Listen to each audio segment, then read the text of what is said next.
Não cabe o presidente da República gostar ou não de uma decisão da Suprema Corte. A Suprema Corte decide, a gente cumpre. Sabe? É assim que é. Eu, aliás, se eu pudesse dar um conselho, é o seguinte, a sociedade não tem que saber como é que vota o ministro da Suprema Corte. Olá, eu sou Marília, repórter digital do canal Saiu no Diário Oficial Notícias.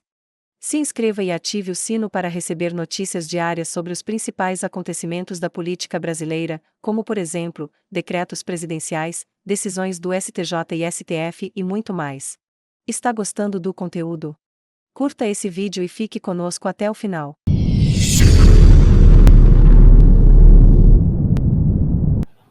Eu acho que o cara tem que votar, ninguém precisa saber, votou a maioria 5-4, 4-6-4, 3-2, não sei ninguém também, foi o Showa que votou, foi o Camilo que votou, porque aí cada um que perde fica com raiva, cada um que ganha fica feliz.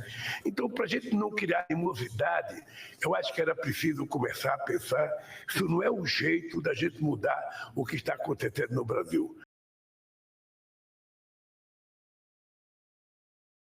Porque do jeito que vai, daqui a pouco, um ministro da Suprema Corte não pode mais sair na rua, não pode mais passear com a sua família, sabe? Porque tem um cara que não gostou de uma decisão dele. Então, meu caro, é o seguinte, olha, paz e amor é tudo que esse país precisa.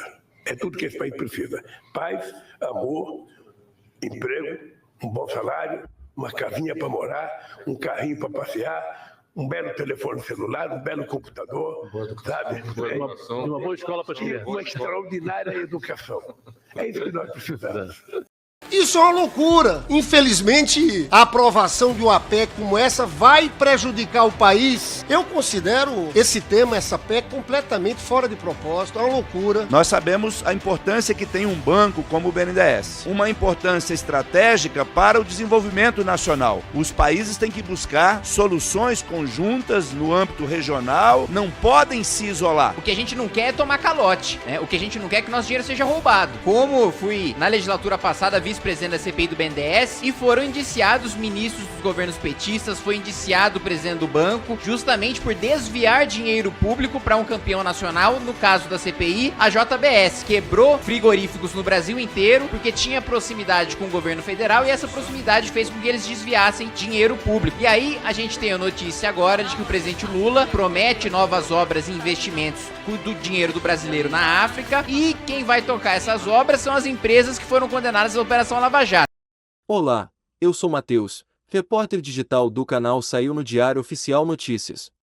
Se inscreva e ative o sino para receber notícias diárias sobre os principais acontecimentos da política brasileira, como por exemplo, decretos presidenciais, decisões do STJ e STF e muito mais.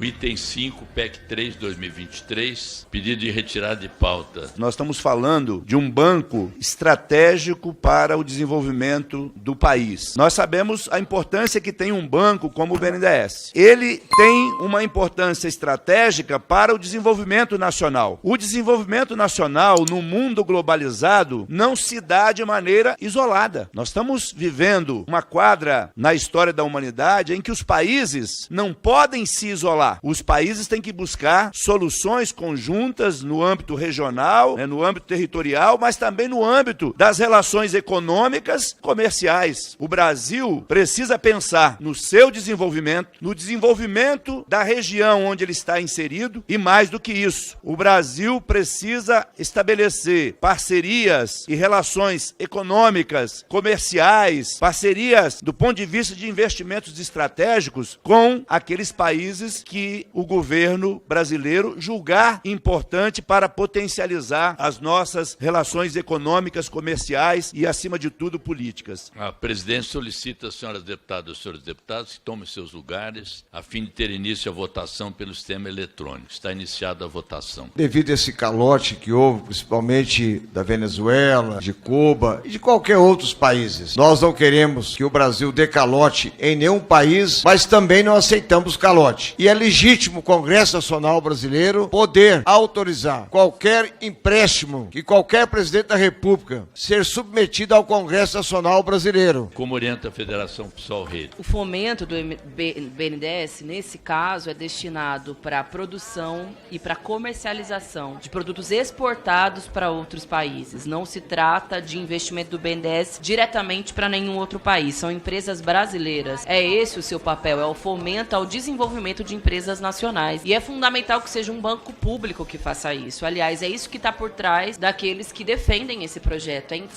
enfraquecer os nossos bancos públicos e também as nossas empresas brasileiras. São 48 países no total destinados das exportações financiadas. E quem está em primeiro lugar são os Estados Unidos, com 19 bilhões. Cuba ou Venezuela, como eles utilizam para alimentar essas fake news, não passam de 2% do total das exportações. Como orienta o governo, deputado Alencar? O governo orienta assim, presidente, entende que não há sentido algum nessa proposta, nessa PEC, uma visão pequena, diria, do papel do Brasil em relação à política econômica, à política de desenvolvimento. Lembrando novamente que o investimento é para a empresa, o financiamento. Não é para qualquer país. O governo brasileiro não financia outro país. Ele financia a empresa brasileira que exporta serviço ou vende bens em algum outro país. E como foi dito aqui também por alguns colegas, essa visão preconceituosa que diz em relação a alguns países da América Latina não condiz com a realidade do montante de investimentos, de financiamento que o BNDES faz. Então não tem nada a ver dizer de Venezuela, Cuba. Isso é uma visão pequena e preconceituosa do nosso papel no mundo.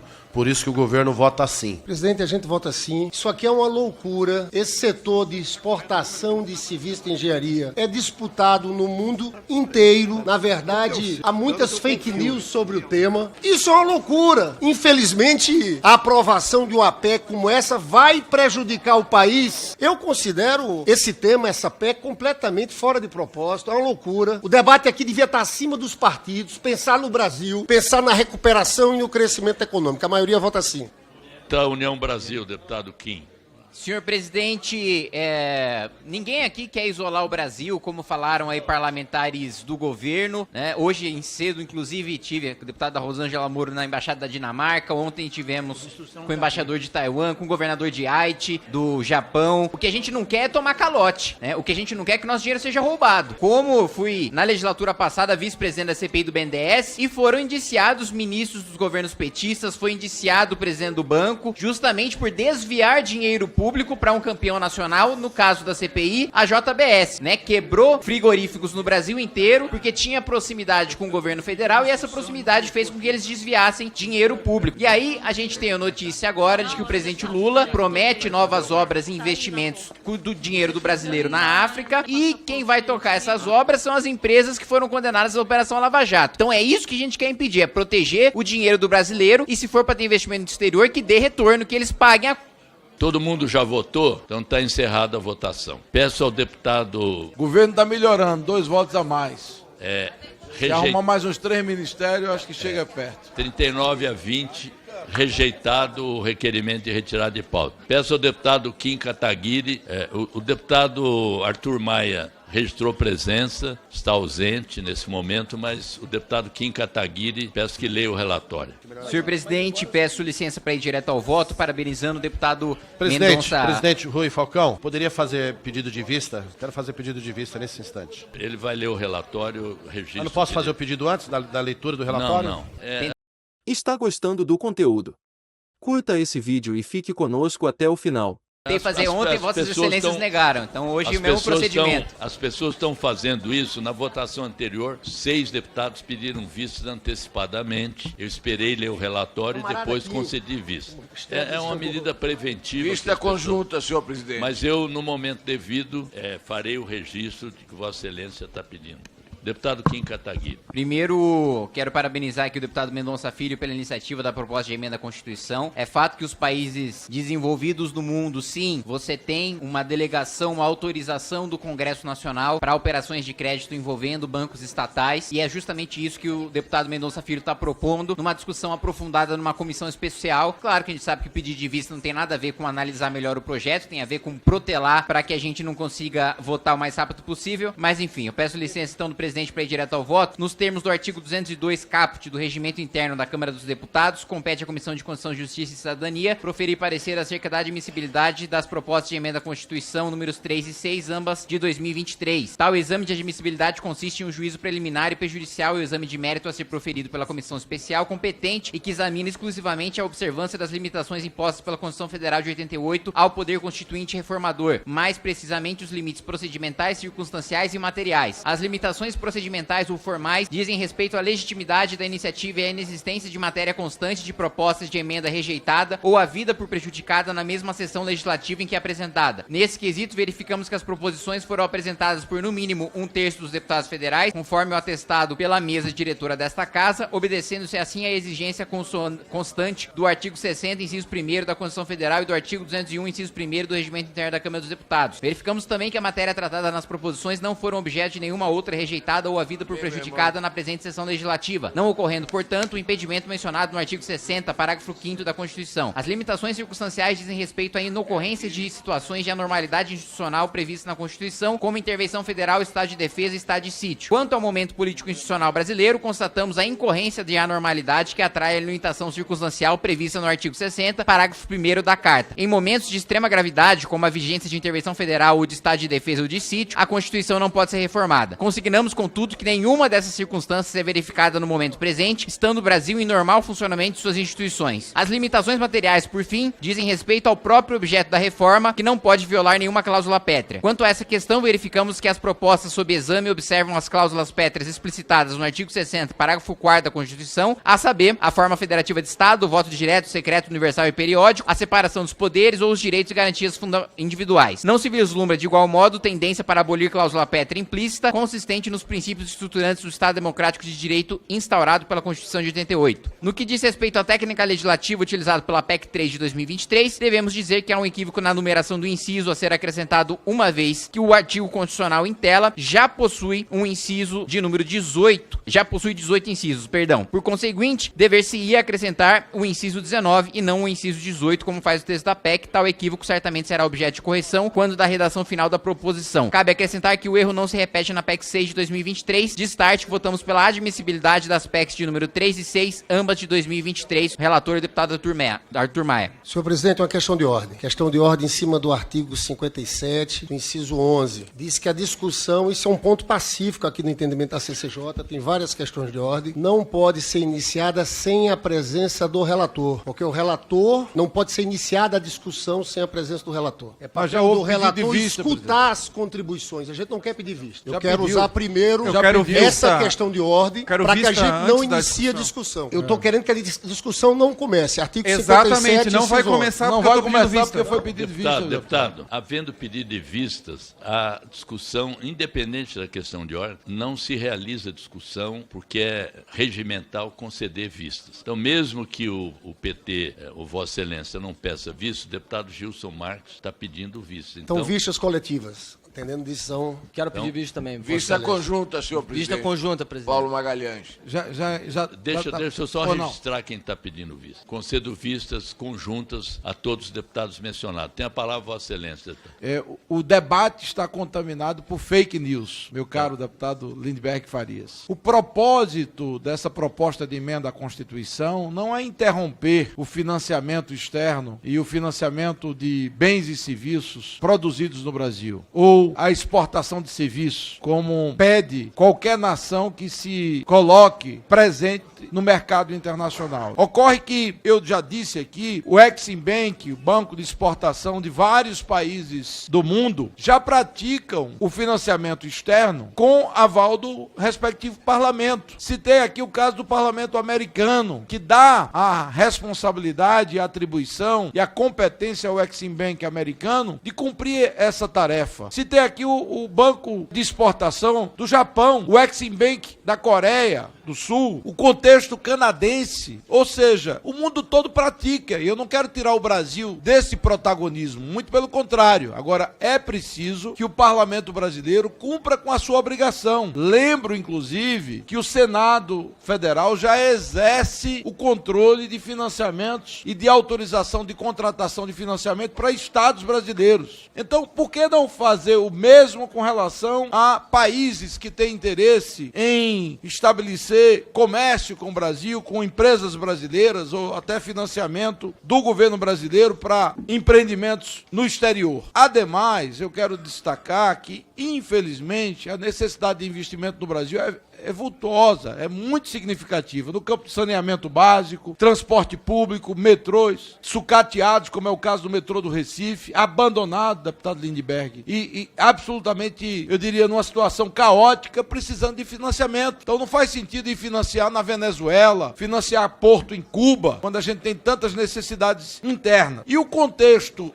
das notícias dessa última semana, deputado Crivella, mostra claramente a necessidade do protagonismo do parlamento. Veja bem, presidente, nessa última viagem ao exterior do presidente Lula, que aliás foi até um fracasso, ele saiu menor no chamado BRICS, né? Lula disse que o Brasil voltará a financiar obras em Angola. Construtora investigada na Lava Jato pede ao governo crédito de 100 milhões de dólares, ou seja, cerca de 500 milhões de reais, para obras em Angola. Haddad anuncia financiamento de 600 milhões de dólares do Brasil em exportações na Argentina, em homenagem aos hermanos argentinos, mas a gente precisa ter cautela, responsabilidade. A Argentina quebrou, literalmente, por conta da irresponsabilidade e do populismo de governo de esquerda lá. Então não cabe ao governo brasileiro, além das dificuldades que nós sustentamos no dia a dia, sustentar as dificuldades do país vizinho. Então, por conta dessa cautela toda e querendo aprimorar, inclusive, o texto na comissão especial, é que eu quero agradecer aqui ao deputado Arthur Maia, agradecer ao deputado Kim, que leu o relatório do deputado Kim, Arthur Maia, e na próxima sessão, se Deus quiser, com o apoio da maioria das bancadas e dos parlamentares, nós vamos aprovar a admissibilidade, nós vamos aprovar essa PEC número 3 para que o parlamento exerça o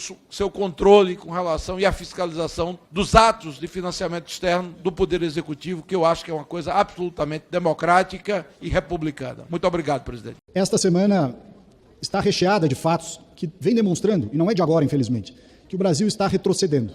Em que pese todo aquele discurso utilizado na campanha e logo depois com a divulgação do resultado eleitoral, de que o amor venceu, o Brasil voltou, nós estamos vendo o país involuir. Olá, eu sou Marcela, repórter digital do canal Saiu no Diário Oficial Notícias. Se inscreva e ative o sino para receber notícias diárias sobre os principais acontecimentos da política brasileira, como, por exemplo, decretos presidenciais, decisões do STJ e STF e muito mais. No cenário nacional, aparelhamento das escolas com todo tipo de ideologia contrária ao que deveria ser inerente às crianças e à infância. Do ponto de vista da produção agrícola, o avanço do MST, que está sendo desmascarado pela CPI, que se desenvolve aqui na Câmara dos Deputados.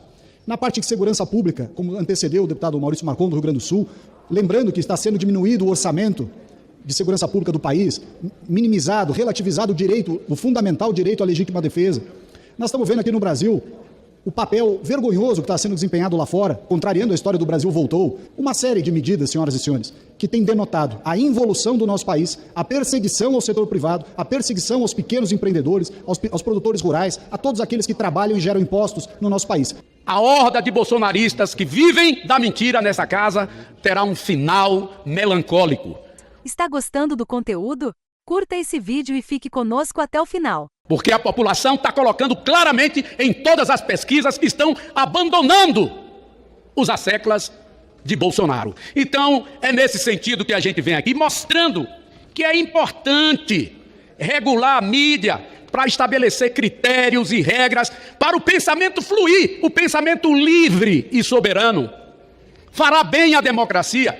O que não dá é para um cidadão que foi ministro de Meio Ambiente, há poucos instantes, dizer que o Brasil está sofrendo retrocessos quando ele nada fez, quando tiraram IP, madeira nobre vendida ao metro cúbico como se fosse eucalipto para os Estados Unidos e para a Europa, acabando, devassando áreas de proteção permanente na Amazônia. Ele praticamente nada fez contra a contaminação de mercúrio nos rios e principalmente nas terras Yanomamis. E vocês viram as imagens dos Yanomamis de maneira famélica. E índio, quando tem floresta em pé, não passa fome. Esse é o ministro de Meio Ambiente. que estava em conluio com os madeireiros ilegais, vendendo para fora o nosso IP, uma das madeiras mais nobres, e ele não tem vergonha de subir nessa tribuna para poder dizer que o Brasil está caindo no retrocesso. É um absurdo um negócio desse. Eu me lembro daquela fatídica reunião no dia 22 de abril, lá de 2 ou 3 anos passados, que ele disse que ia apostar nas normas infralegais para poder passar a boiada, desmoralizando, inclusive, a arquitetura formal do ponto de vista legal deste país. Foi esse o ministro do Meio Ambiente que veio falar em retrocesso. Ele que não tem condição nenhuma de cobrar posição, porque nos envergonhou. Não só ele, aqui na casa também tem ministro que era um corpo estranho no Ministério da Saúde, que é deputado federal, que vai ter que pagar e muito a saúde pública brasileira diante dos crimes cometidos. Então, é nesse sentido que a gente quer aprofundar o debate com essa turma. Obrigado, presidente. Não tenho nenhuma pergunta para fazer para a senhora, porque as suas explicações, que algumas eu acompanhei aqui no plenário e outras acompanhando pelo YouTube, eu quero só lhe explicar o que está acontecendo aqui para a senhora ter uma visão clara, não que a senhora não tenha a capacidade de entendê-lo, mas para a senhora entender o que são narrativas. Olá, eu sou Marcel, repórter digital do canal Saiu no Diário Oficial Notícias. Se inscreva e ative o sino para receber notícias diárias sobre os principais acontecimentos da política brasileira, como, por exemplo, decretos presidenciais, decisões do STJ e STF e muito mais.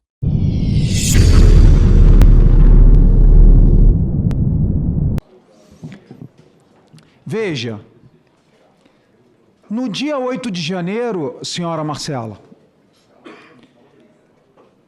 os policiais militares da Polícia Militar do Distrito Federal, escalados foram 200.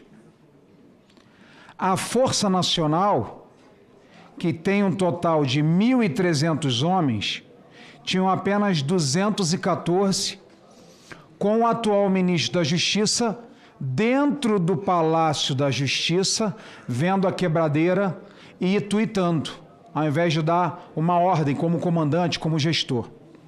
E por último, senhora Marcela, o GSI, Gabinete de Segurança Institucional, que tem cerca de 1.000 servidores, apenas 40 homens atuaram naquele dia.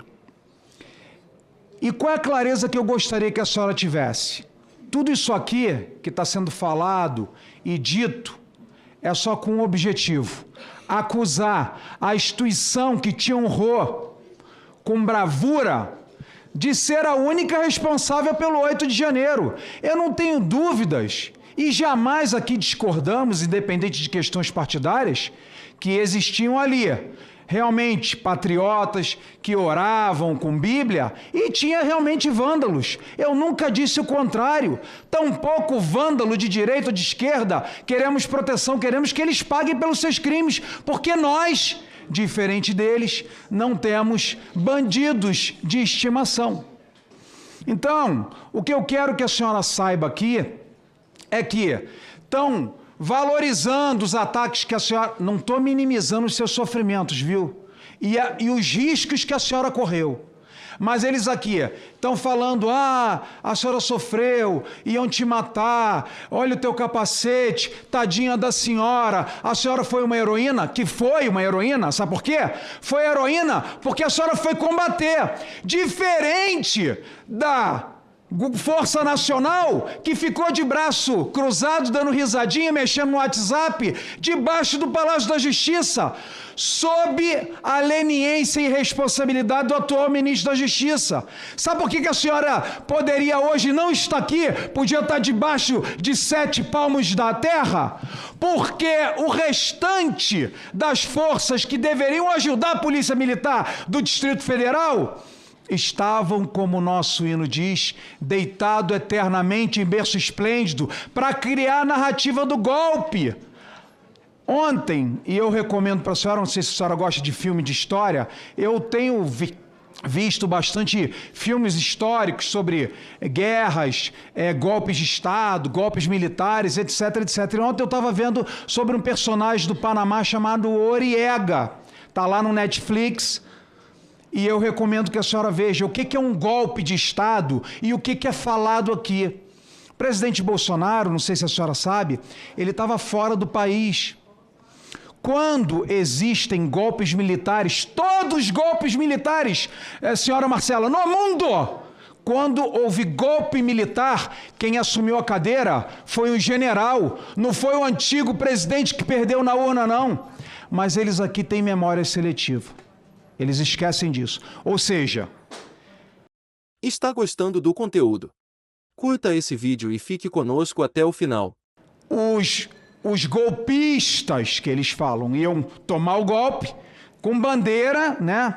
Iam dar porrada em todo mundo, destruir tudo com bandeira, com Bíblia e com Constituição, e orando para que Deus mandasse chuva de Bíblia, entendeu?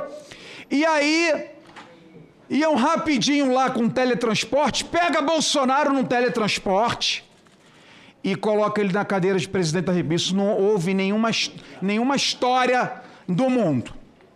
Outra coisa, para a senhora ver como eles têm culpa no cartório, só para clarear, que eles querem te vitimizar e não querem que a senhora fale o que a senhora viu, por exemplo, de omissões das outras forças. A senhora lutou sozinha, porque os outros cruzaram os braços.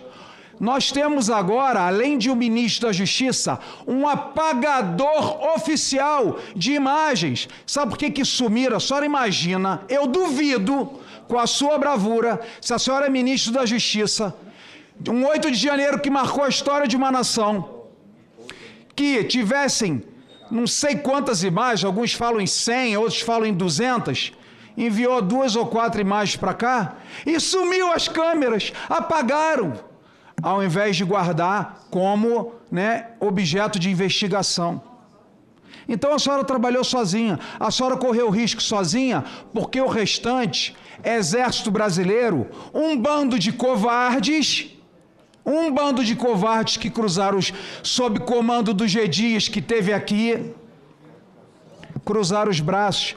E hoje, todo mundo aqui, os que chamam de soldada, sargenta, os mesmos que gritam, não acabou, tem que acabar, eu quero o fim da polícia militar. É essa galera aqui que canta isso para acabar com a sua profissão. E a senhora falou o seguinte, quase que tomam minha arma. Pergunta para eles aqui a opinião deles sobre a senhora andar armada. E a senhora não foi desarmada porque a senhora é treinada. E a arma de fogo é uma segurança para a senhora e para o cidadão de bem. Então, dona Marcela, para a senhora só ter uma visão clara, aqui quer exaltar sua bravura, não sem mérito, mas simplesmente esquecer que a Polícia Militar do Distrito Federal naquele dia foi herói. E outra pergunta que eu faço para a senhora nesses meus 3 minutos que faltam. Sabe quantos militares do GSI e o G. Dias, quantos deles estão presos? Sabe quantos? Não, senhor. 0. Sabe quantos soldados da Força Nacional estão presos, dona Marcela? Não.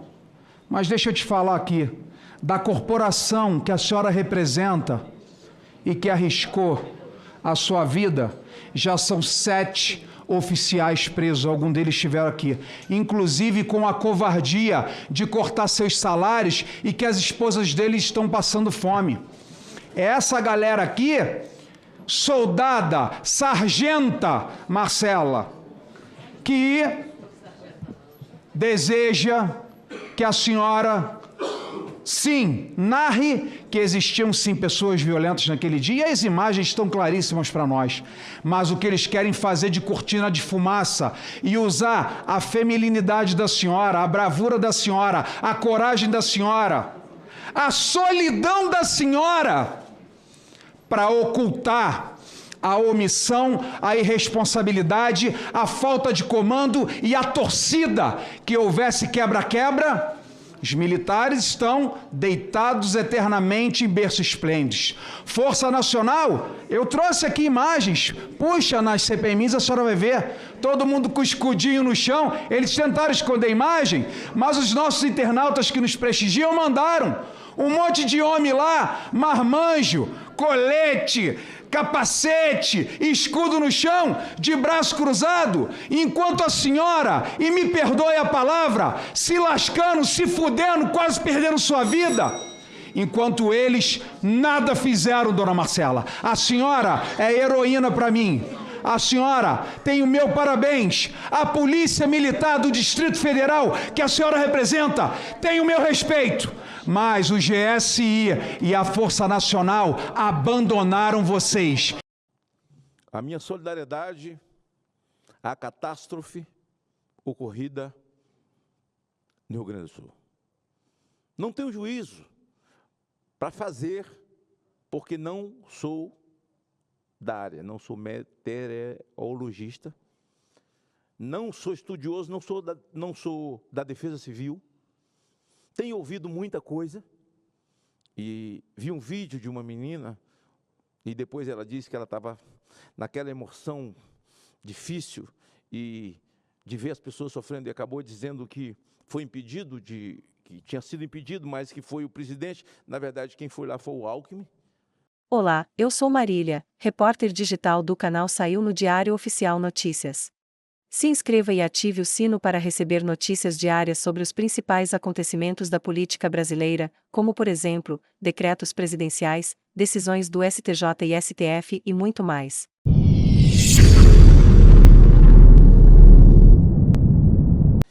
E as cidades destruídas, assim, tomadas. Se foi um fenômeno da natureza, ou se foi um crime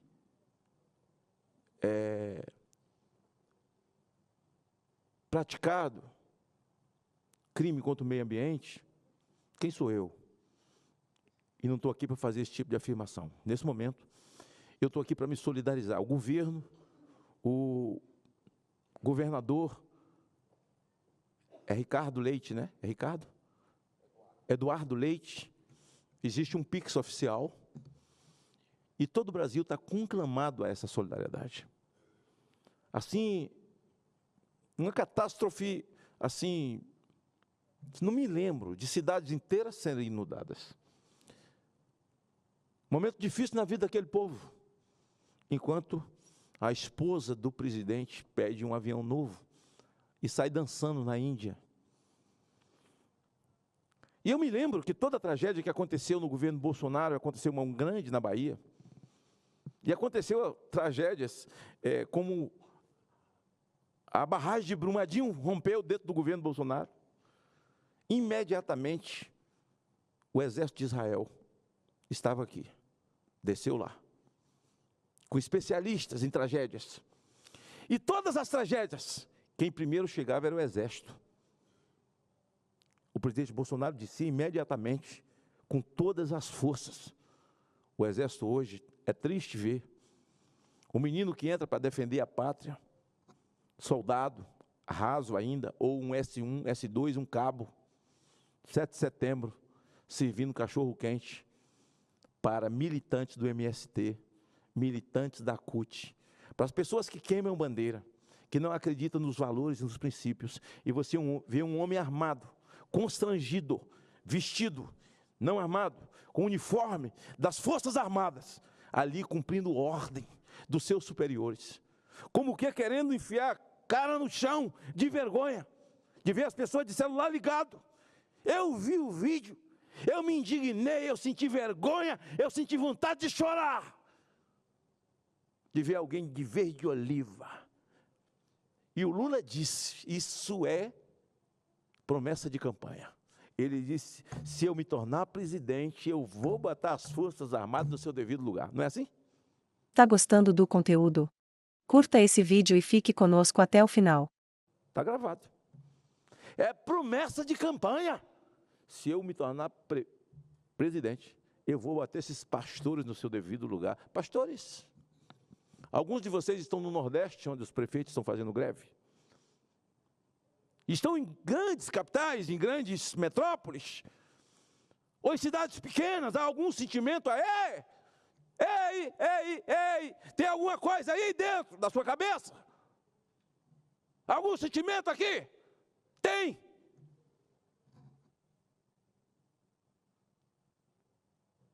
E o Rio Grande do Sul precisa do Brasil agora. Haddad, esses 600 milhões